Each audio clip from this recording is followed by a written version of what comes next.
Napoleón invadió España en 1808 y se mantuvo allí hasta 1814. El impacto de Napoleón significó la constitución de Bayona y la destitución del rey. Consecuencia de eso, se desarrolló en España un movimiento contra la invasión napoleónica, por la autonomía y por la expulsión de los franceses de España.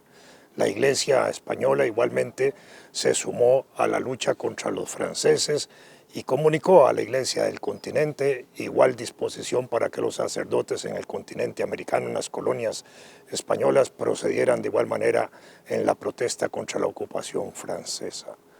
Esas repercusiones en América, ¿cómo influyeron en el ambiente de la Capitanía General y en Costa Rica? Esa es una discusión importante, porque de ahí depende también la participación de sacerdotes a favor y en contra de la monarquía, a favor y en contra de la independencia. ¿Cómo valoramos eso a la vista de hoy, 200 años de la declaración de independencia de Guatemala y de Costa Rica?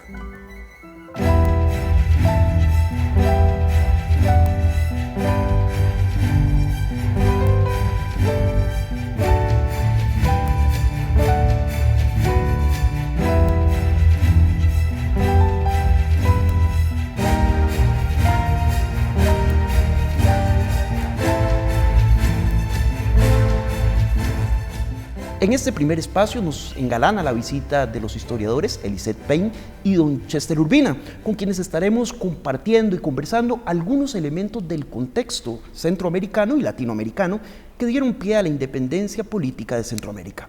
Así que sin más preámbulo le damos la grata bienvenida a doña Eliseth y don Chester. Bienvenidos, gracias por estar acá con nosotros. Quisiera que nos enfocáramos el día de hoy a esos elementos de contexto. ¿Qué estaba pasando en América Latina, particularmente en Centroamérica, cuando se proclama la independencia política de España? Lo que uno vislumbra sin tener un conocimiento tan profundo en el tema es que el Imperio Español cae como un castillo de naipes. En un corto periodo de tiempo vemos cómo América Latina accede a la independencia política. Quisiera que tal vez nos enfocáramos en esa primera parte. ¿Qué sucedía en el contexto de la Capitanía General de Guatemala? ¿Qué estaba pasando en esa interrelación con la metrópoli, con España, que generó un proceso de independencia tan veloz en América Latina? Estaba sucediendo de que en la América colonial, en el Imperio Español, muchas veces se mandaban directrices de la metrópoli, pero no se acataban. Y esto fue creando una práctica que fue consolidando a cierto sector criollo. Es decir, hay un enfrentamiento entre lo que es, los descendientes de españoles que tienen, cierto capital, cierta presencia política en el imperio, frente a la nobleza que viene de España, frente a los virreyes o a los gobernadores, ¿no? Y esa disputa va a llevar precisamente ya a finales del siglo XVIII, principios del siglo XIX, a que los criollos se alcen en armas frente a la metrópoli.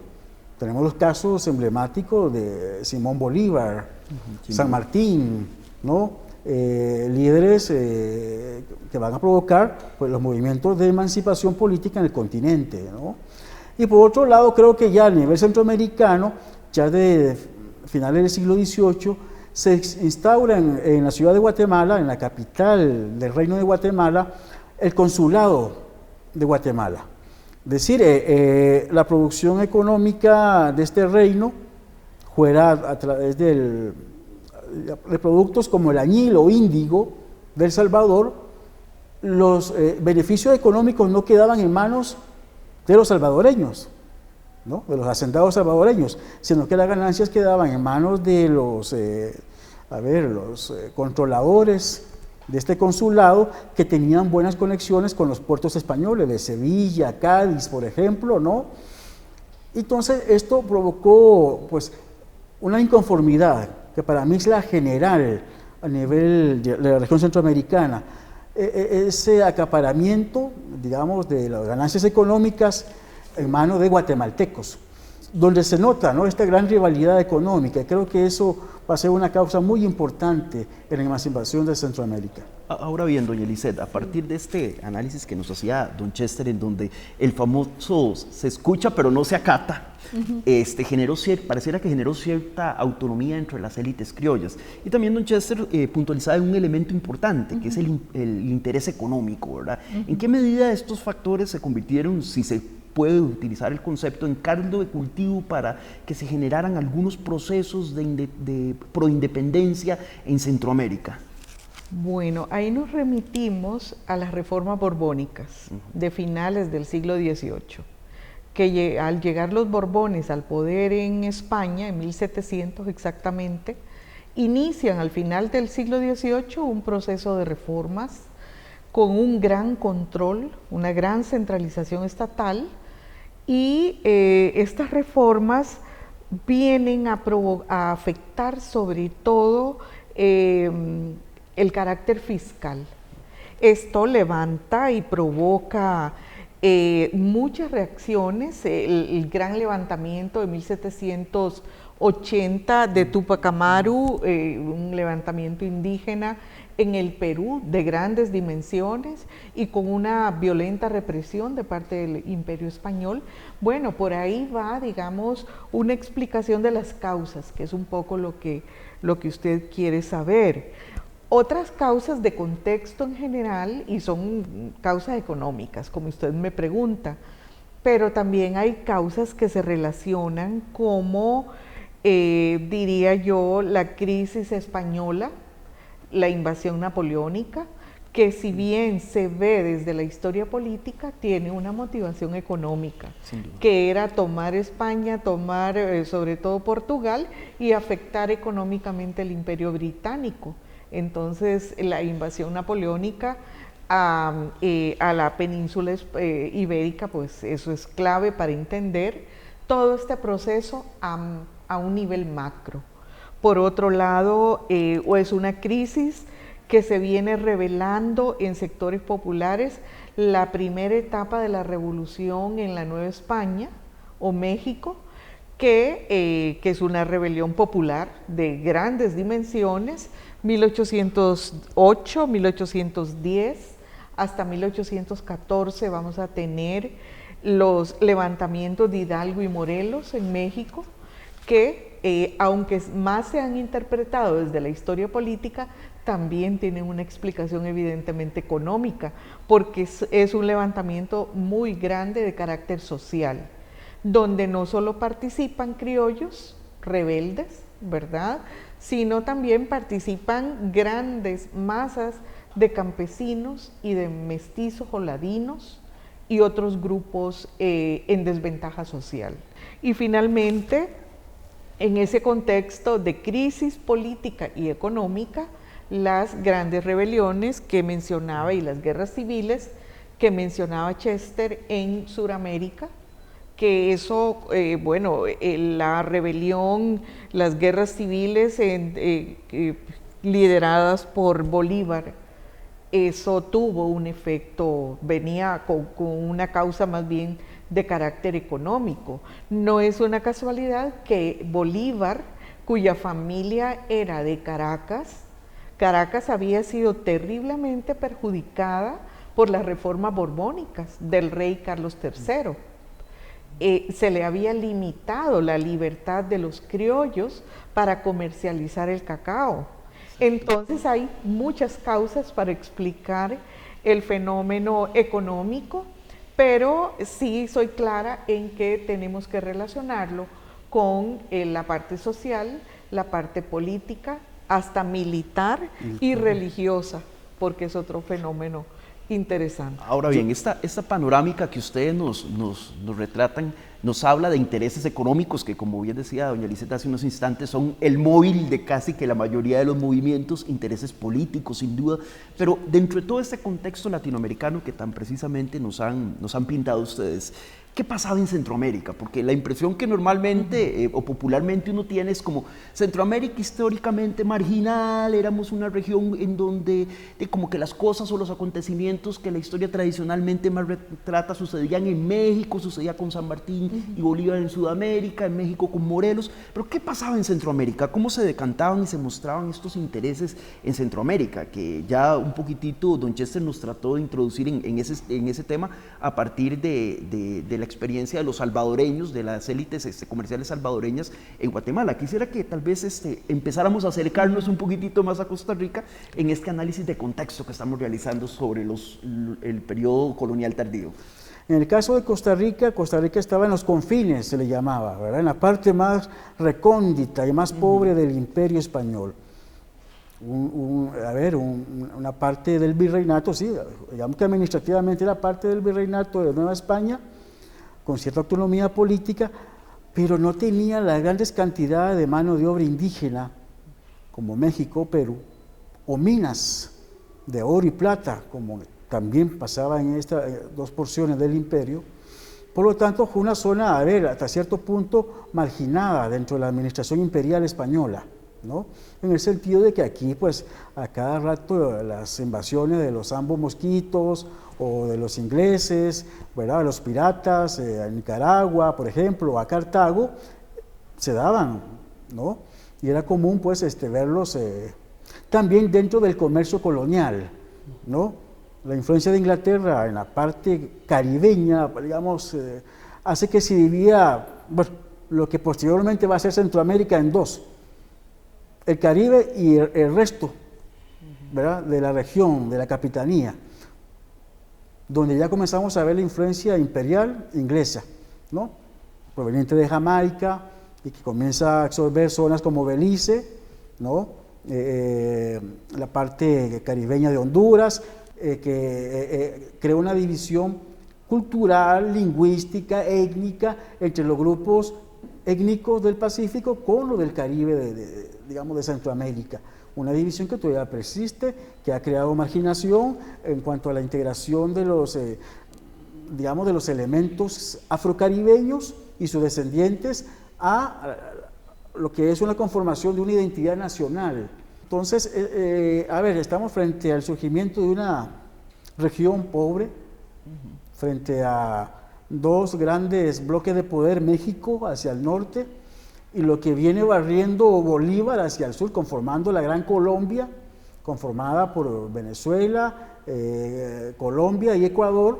Entonces encontramos que a principios del siglo XIX, Centroamérica se encuentra entre esos dos bloques políticos. ¿Y cuál es la visión de las élites políticas centroamericanas, por decirlo de alguna manera?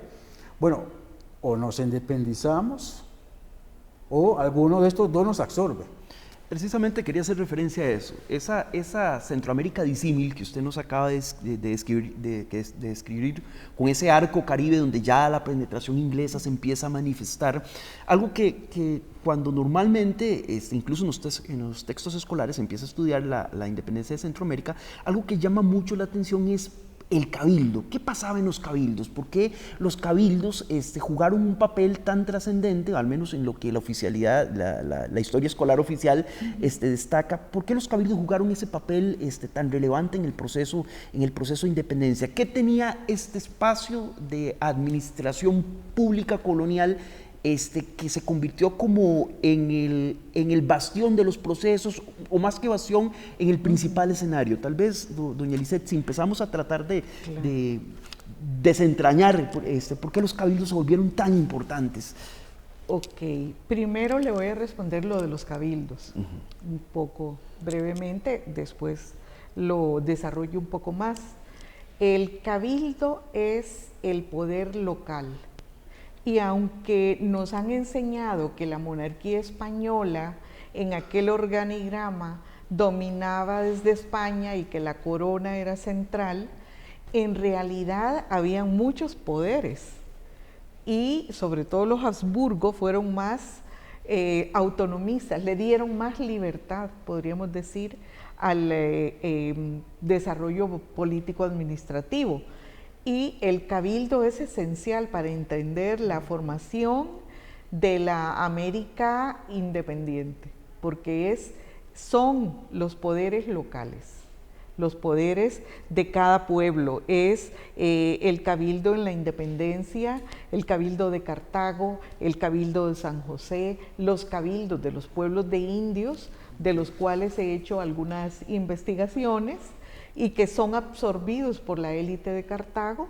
Para 1812 a 1821, los cabildos de los pueblos de indios, que son 7 cabildos, de Cot, Quircot, Tobosi, Orosi, Tucurrique, son pequeños, Curridabat, Cerrí, Pacaca, esos pequeños cabildos de pueblos de indios que están representados y que la Constitución de Cádiz les otorga representación.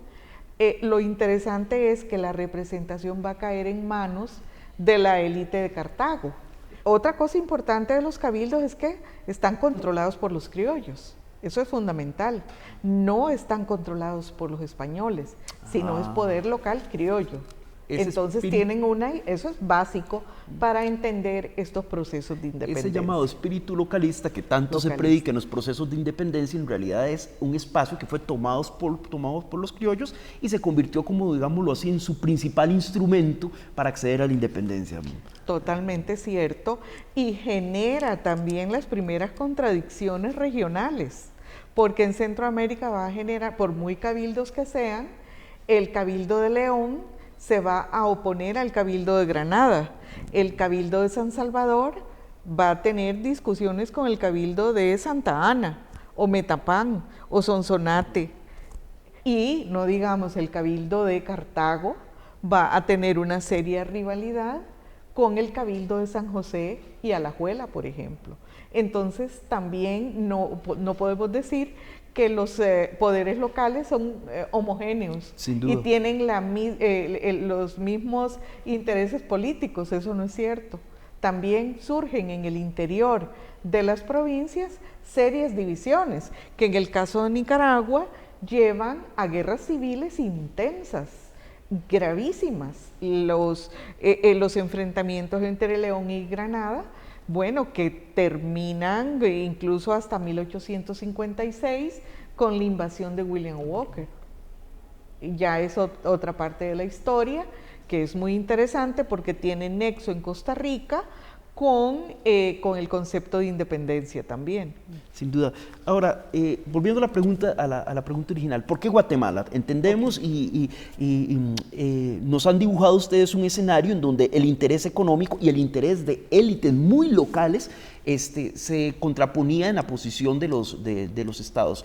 ¿Qué pasaba en Guatemala? ¿Por qué en Guatemala? Aparte que era el centro y era la capitanía, ¿verdad?, la que tenía que tomar esa definición política, ¿qué sucedía ahí? ¿Cuál es la previa a los hechos del famoso 15 de septiembre de 1821? Y que tal vez con esto cerraríamos este primer espacio, que es el contexto en el cual estamos conmemorando el bicentenario de la independencia. Yo creo que hacer Guatemala el centro de poder, la metrópoli de la capitanía general, pues obviamente el control social sobre los pueblos indígenas fue más fuerte, más consolidado, ¿no? Es decir, el poder central se sintió más, obviamente, en la metrópoli que en el resto de la región. Bueno, entonces hay un gran descontento entre las comunidades indígenas en ambos países, digamos, en ambas provincias, tanto en El Salvador, proclive, ¿no?, a la emancipación política, proclive a que el yugo español pues sea quitado debido a esta gran opresión, digamos, física, laboral, económica, ¿no?, lo cual va a seguir persistiendo pues, en la práctica, ¿no? Es decir, esto va a dar origen a una sociedad dividida de la independencia, donde encontramos a un Estado, en este caso Guatemala, sin una nación, y una nación sin un Estado. Y un montón de intereses locales, económicos, que jalonaban para un lado y para otro ese contexto previo al 15 de septiembre de 1821. Yo querría hablar sobre Guatemala. Bueno, ¿por qué Guatemala y qué pasa en Guatemala? Exacto. También me interesa, en Guatemala, desde el punto de vista político-administrativo, se dan varios cambios. se da la renovación de la Constitución de Cádiz. Y, por ejemplo, no solo en Guatemala, sino en el resto de las colonias. Pero en Guatemala, 1812, 1814, vamos a tener una primera etapa instituida por Cádiz que le da ciudadanía no solo a los criollos y a los españoles, sino también a los indígenas. Eso por un lado. Pero Cádiz va a ser, la Constitución de Cádiz va a ser abolida en 14, dura 2 años, y se va a renovar en 1820 al 21. Ese es un contexto para mí importante para explicar Guatemala. ¿Qué pasa en Guatemala? Junto con estos cambios de la Constitución de Cádiz y anteriormente de las reformas borbónicas, vamos a tener que las reformas crean intendencias.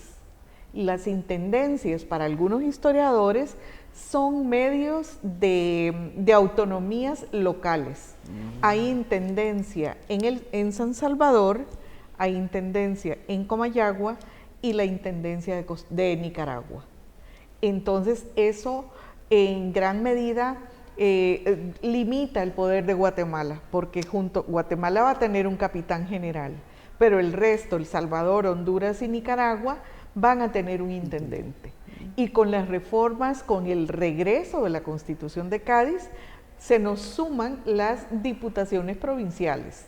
La famosa de León. La famosa Diputación Provincial de León, de Nicaragua y Costa Rica, porque en esa incluyen a Costa Rica y se incluye Nicoya, la cual es importantísima para entender que Guatemala, para mí, eventualmente va a ir perdiendo hegemonía o poder frente a las otras provincias. El mejor ejemplo es Nicaragua. Nicaragua, por un lado, va a pedir desde finales del 18 que se le denomine Capitanía General y separarse de Guatemala. Y de hecho, cuando llega el Acta de Guatemala en septiembre de 1821, llega a León, ¿qué hace León?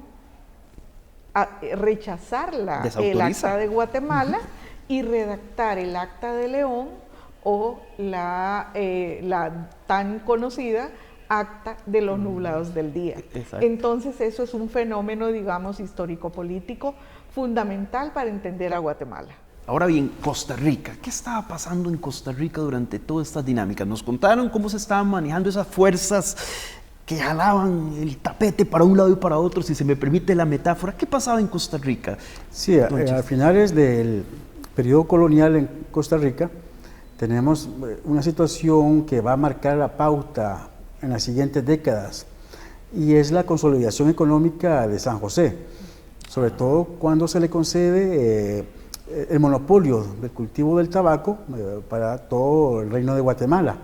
Esto va a propiciar que el enriquecimiento de las élites josefinas frente a Cartago, la ciudad donde se ejercía el poder militar, político, pero no económico.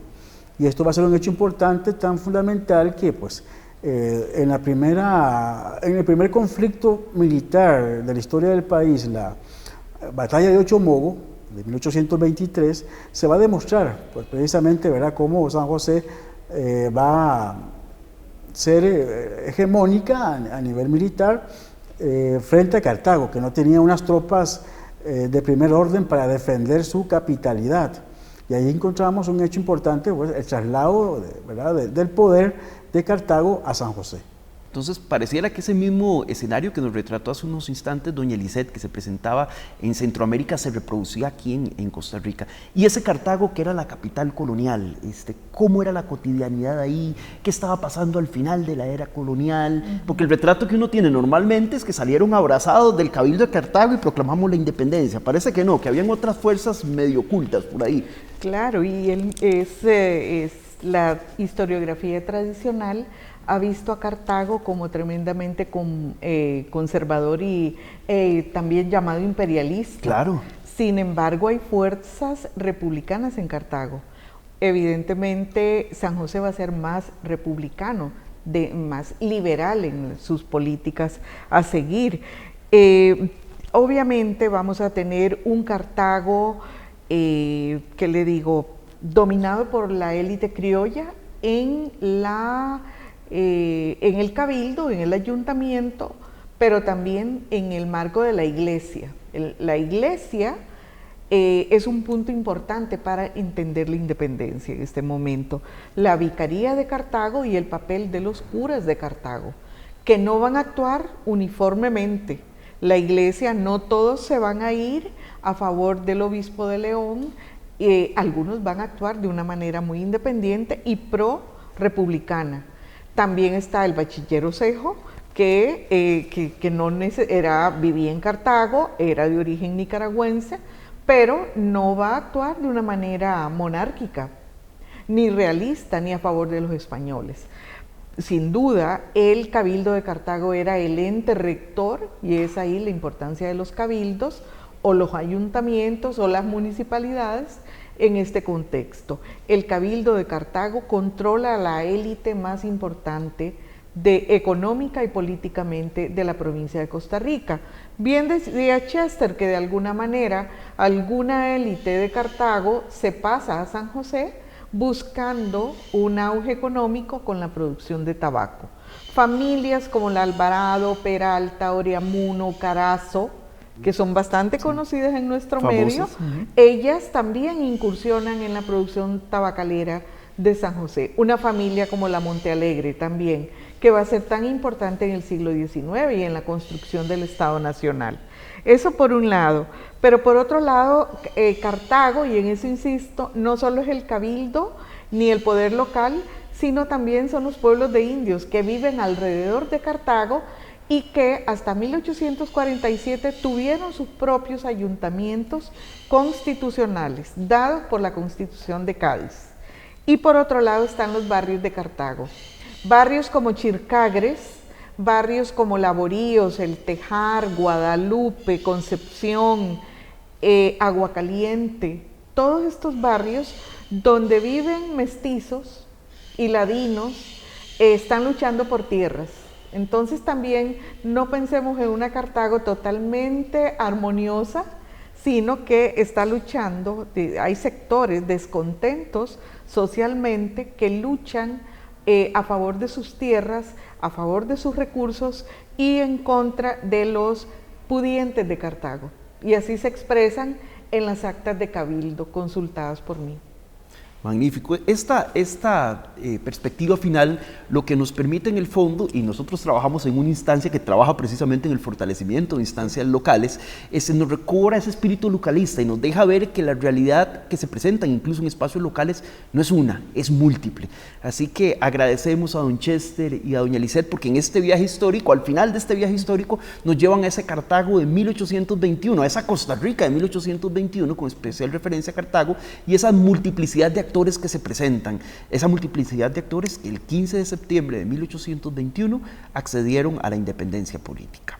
Muchísimas gracias y los esperamos en el próximo programa de El Bicentenario, Los Expertos, donde estaremos tratando de descubrir más elementos que oculta la historia oficial o que no se ven tan visibles en la historia oficial respecto de esta efeméride que estamos próximos a celebrar.